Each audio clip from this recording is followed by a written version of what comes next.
ৰাইজে ওলাই আহিছে আপোনালোকে ৰিজাল্ট আজি দেখা পাইছে প্ৰায় 50,000কৈ অধিক মানুহ ওলাই আহিছে আমি নিমন্ত্ৰণ নকৰাকৈ নিজে নিজে গাড়ী লৈ আনি আমাৰ কাৰ্যকৰ্তাসকলে বাছ ৰিজাৰ্ভ কৰি আহিছে বেয়া লাগে চবেই ওলাই আহিছে পাণ দোকানীৰ পৰা আৰম্ভ কৰি অটো ড্ৰাইভাৰ আৰু লগতে আমাৰ ৰিক্সা চালকসকলে সকলোৱে ওলাই আহিছে শিক্ষকবিলাক ওলাই আহিছে আৰু যিবিলাকৰ সৰু সৰু পিটি কণ্ট্ৰেক্ট মানে যিবিলাকৰ বেহা বেপাৰ কৰে তেওঁলোকৰ সকলো ওলাই আহিছে শিক্ষকবিলাক ওলাই আহিছে আজি আপোনালোকে আজি প্ৰথম অসমত এটা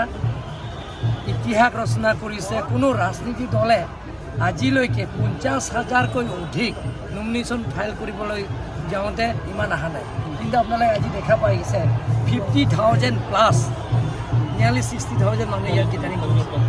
কিমান আশা কৰিছে কিমান ভোটত জিকিব পাৰে আপোনালোকে চিন্তা হ'ব মতে মানে যে কণ্টেষ্ট নাথাকিব নেকি আপোনালোকে দেখা পাইছে আপোনালোকৰ কেমেৰাতে বন্দী আছে কিমান আছে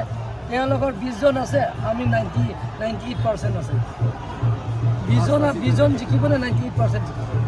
ভাৰতীয় জনতা party Narendra Modi doctor Himanta Biswa Sarma BJP ভাল পোৱা টিম কাৰ্বি আংলঙক ভাল পোৱা সকলো জাতি জনগোষ্ঠীৰে ইয়াত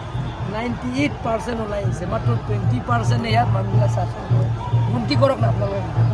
কংগ্ৰেছে কৈছে বোলে 4টামান চিট তেওঁলোকে 4টা ন তেওঁলোকে 100টামান চিট দাবীয়ে কৰি আছে জিকিমেই বোলে দাবী কৰে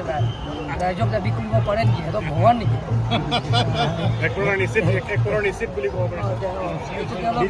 তেওঁলোকে সদায় কৈ থাকে প্ৰত্যেকবাৰে ইলেকশ্যন 100% বুলি কৈ থাকে ইলেকশ্যন যেতিয়া হাৰি যাব ৰিজাল্টটো বিজেপি আহিব তেতিয়া EVM ব্লেক দিব ব্লেকটো ট্ৰান্সফাৰ কৰিব যায় ইলেকশ্যন যিটো ৰিএলেকশ্যন হ'ব লাগে বুলি কৈ থাকে 5জনে আহিছে